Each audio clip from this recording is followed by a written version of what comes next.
something we introduced yesterday, which is, of course, it's Justin Trudeau's funny money. You get your $250 check in the mail next year, and GST's been canceled on beer and popcorn.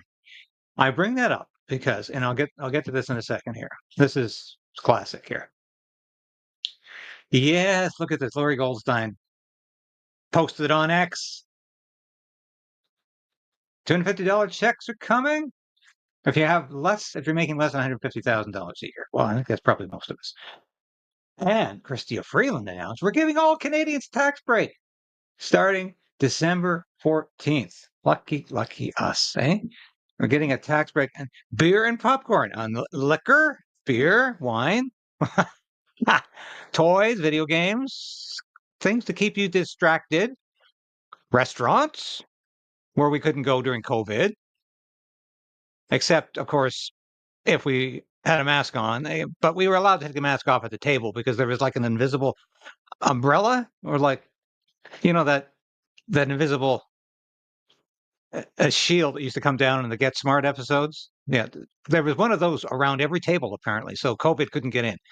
And yeah, I digress though. So what is going on with all this? Why are we getting a GST rebate on beer and popcorn? And where did I get beer and popcorn from? You may recall that when Stephen Harper was dispensing some funds to Canadian families every month, that Scott Reed, the liberal communications guru, who you can still find on CTV with his little words of wisdom, he described that program as the beer and popcorn program. He said, Canadians are just going to spend it all on beer and popcorn. And, well, that's exactly what Trudeau was doing with this GST rebate. It's just too funny.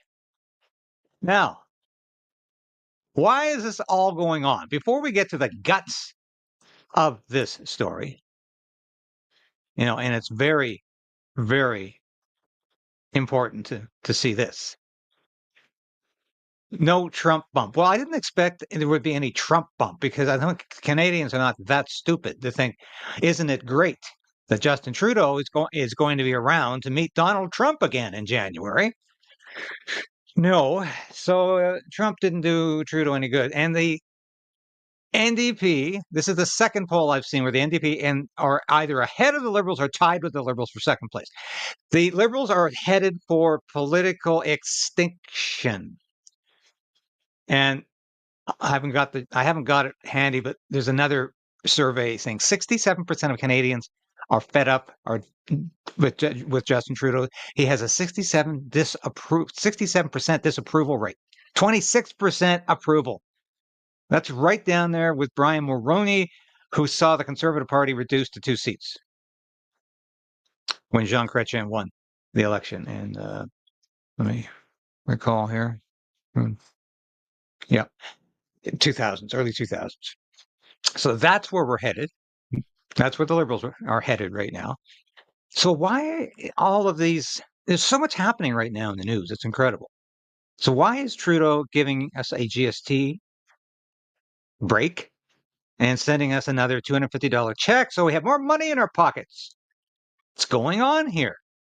Well, I kind of suspect it might have something to do with Trudeau's problem with India. Now, you recall, this is incredible. This is a major distraction because Trudeau does not want you to know. The updates with regards to Canada's serious allegations against India. A Canadian newspaper made scathing allegations directly against Prime Minister Modi. Canada has issued a statement clearly backtracking. Canada has stated that they have no evidence against Prime Minister Modi, no evidence against External Affairs Minister Jaishankar, or for that matter, NSA Ajit Doval in Niger's killing. They also said that any other claims are inaccurate. Listen in to Canadian journalist Daniel Boardman in conversation with Pooja Shale on this update. It looks like this part leaked out to the press of, oh, look, Modi's behind the entire assassination of Sikh activists. And it looks like the Canadian government had to walk this back. Why? Well, one, it's not true. Could this have something to do with okay, now we have to adjust for a Trump administration, which is going to be more friendly with Modi. They're not going to back us up. If we're starting to pick fights with the Prime Minister of India, someone in the Canadian establishment has realized at least some part of this went too far. Yeah, no kidding.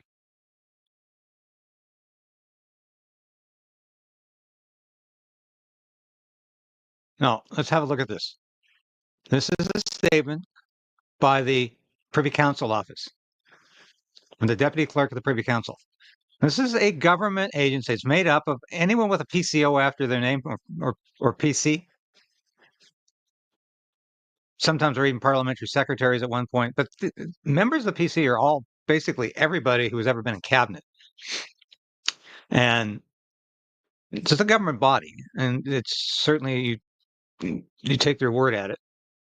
And it's supposed to be a nonpartisan government body, by the way. But the Privy Council office says now there's no evidence that India was plotting murder and mayhem. Yeah. The RCMP official took the extraordinary step of making public accusations of serious criminal activity in Canada perpetrated by agents of the government of India. The government of Canada has not stated, nor is it aware of evidence linking Prime Minister Modi, Minister Jaishankar, or NSA Doval to the serious criminal activity within Canada. Any suggestion to the contrary is both speculative and inaccurate. Now, I'm not living on a parallel universe, am I? I thought Justin Trudeau had a news conference about, a month or so ago, October 14th, I believe it was, where he announced that India was going to be accused by the RCMP. And the RCMP did the same thing the same day. They accused India of plotting to kill Sikh extremists in Canada. Recently, a mainstream media reported that a Canadian security agency claimed Prime Minister Modi and the Foreign Affairs Minister are aware of the attacks on Canadian citizens. However, the National Security Agency stated that it has no evidence to support his allegation. Will your government investigate how an agency can make such a claim and how a mainstream media outlet can publish this story without any evidence? Well, first of all, we have seen, unfortunately, that criminal leaks, criminals leaking top secret information to the media has consistently gotten those stories wrong. That's why. Now, what a buffoon. This clown has the gall to say that some whistleblower leaked the story about India. Some whistleblower leaked the story about India. And it wasn't him. This is the clown who had the news conference and made the accusations against India. That guy right there. There was no criminal whistleblower, as he likes to call them, who made these accusations. Trudeau made these accusations. And the RCMP, who are obviously in his pocket, who have become a political organization, made these charges. Well, this is frightening people. Not only is Justin Trudeau flat out lying here, just a bald-faced lie, the RCMP lied. The RCMP is in his pocket. You cannot trust the RCMP anymore. They're not a credible police force. This is what this story means. This is incredible news. This is this is the story of the week, that this actually happened. We had a national inquiry into foreign interference that has highlighted that the criminals leaking information to media outlets are unreliable on top of. What a fool. That's not what the HUGE inquiry was about. It wasn't an inquiry into criminal whistleblowers. It was an inquiry into how you, Justin Trudeau, benefited from Chinese interference in 2 elections. That's what the HUGE inquiry was all about, lest we forget. Of being criminal. In terms of the issue, let me just repeat that my primary job as a Canadian leader is to keep Canadians safe. And everything we have done. Are you feeling safer?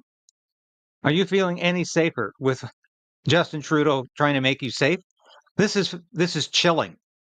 Your prime minister is standing up here lying, and he's the guy who made these accusations. And he's lying about what the inquiry was about, and he's lying about who leaked the information about India being a bunch of criminals, all of their diplomatic staff being a bunch of criminals plotting murder and mayhem. Incredible.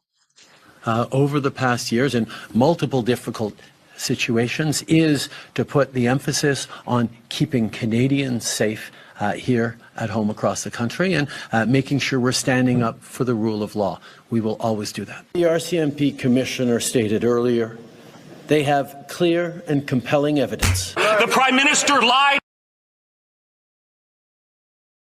That agents of the government of India have engaged in and continue to engage in activities that pose a significant threat to public safety. This includes clandestine information gathering techniques, coercive behavior targeting South Asian Canadians, and involvement in over a dozen threatening and violent acts, including murder. Recently at the G20 summit, we did see a glimpse of you, President Biden, and Prime Minister Narendra. All right, so before we get to this, it's clear. Trudeau lied. There was no evidence, and he lied about lying. It's a double lie. He lied about making the accusation, and he lied when he made the accusation. There was no evidence of criminal behavior, wrongdoing, actions, behavior, whatever you want to call it. There was no evidence. He made it up because he hates Modi. He hates India because India doesn't like him. This is all personal, folks. This is all personal. This is the prime minister who just can't differentiate between policy matters, government business, and his personal life, which is crazy. He's mad at India because they stopped his plane from flying off because it was apparently reportedly loaded with cocaine. Remember that? That's why he doesn't like India. He doesn't like India because they made fun of him when he ran around during a summer tour in traditional Indian garb looking like a complete hoaxer, fool. This is the guy who goes on about cultural appropriation and he decks out his entire family like this so he can have photo ops every. Indians thought he was a joke. And they still think he's a joke. Narendra Modi together. I wanted to know, was there any discussions that took place at that time, or was there a one-on-one sit-down? And how are Canada and India relations right now, and what is the government doing to work on them? I had an excellent one-on-one sit-down with President Biden where we talked about a range of issues, including a number of challenging international issues. I'm sure it was a very one-sided conversation with Joe Biden. Biden tends to just wander around, getting lost. And apparently, he's not really capable of doing any meaningful conversations anymore. We don't even know if he's making policy decisions anymore. Clearly, he's not making very correct policy decisions, especially with regard to Russia and Ukraine. But Trudeau avoided talking about the Modi conversation because Modi probably said, "You stupid son of a bitch," excuse my language, but how dare you make these accusations without any evidence? And how dare you get your national police force up there on a news conference saying the same balderdash, the same BS? How dare you? I'm sure that's the conversation Trudeau had with Modi. Here's Trudeau again at the HUGE inquiry, which, by the way, was all about whistleblowers going after criminal whistleblowers, according to Trudeau. And we had the opportunity of making it a very uncomfortable summit for India if we went public with these allegations ahead of time. We chose not to. We chose to continue to work behind the scenes to try and get India to cooperate with us. Their asks of us was, well, how much do you know? Give us the evidence you have on this. And our response was, well, it's within your security agencies. You should be looking into how much they know. You should be engaging. It's, oh, no, tell us what you know. Show us the evidence. And at that point, it was primarily intelligence, not hard evidentiary proof. Okay, so here he's saying it's intelligence. This is before the Thanksgiving weekend. These accusations against India are based on intelligence. And then it becomes criminal accusations. It becomes legal. He made it up. This is absolutely horrifying. Why did he make it up? Why do you think? Because Trudeau is in the pocket, he's in the bag for Khalistani terrorists in this country. And he really is afraid to say anything to upset his Khalistani terrorists. And who are the Khalistani terrorists? Well, I don't know if these particular people, I don't know who these particular people are, but this was a demonstration in Surrey over a week ago. I've shown this clip before. These are the kind of people Justin Trudeau wants to support. Palestine, this is our country. You are from Europe. We are owner of this country. Go back to Europe. Go back to England. Deport our England people. You go back to Europe. You are not Canadian. We are Canadian. This is our country. You are invaders. We are Native Indian. You go back. Go back. You white people, go back to your Europe. Go back to your England. We are owner of this country, you white people. This is our country. How nice. Now that is the crowd that Justin Trudeau is trying to appease and trying to make happy. Not you and I, not normal Sikhs who just want to work and raise their families. No, Khalistanis who are actively working for a separate state. And if you want a separate state, go back to where you came from then. I mean, don't bring your problems here. And that goes for anybody, regardless of ethnicity, color of their skin, country of origin. I don't care. If you've got problems back where you came from, go back there and solve them.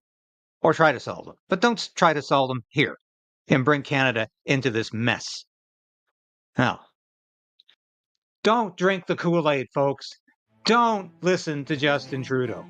We need this kind of attitude in Canada right now because, let me tell you, Justin Trudeau will fight tooth and nail to stay as leader of the Liberal Party and as Prime Minister of Canada, and he will use every trick in the Liberal handbook to do that. So we have to be vigilant, and we have to have perseverance to fight this battle to the end. As I've been saying since this station went on the air, we need to resolve to resist. And we need to fight for our free speech and our democratic rights to say what we believe, to speak, as John Diefenbaker said. And don't forget that t-shirt that's available out there in the store. I speak as a free Canadian, free to speak, free to believe in what I choose. And Justin Trudeau is not going to interfere with that. Thanks for being a part of the KRAYDEN'S Right Resistance, and we'll see you again soon. So we are in a very precarious position in this country. We need a political change, but we also need to resolve to resist.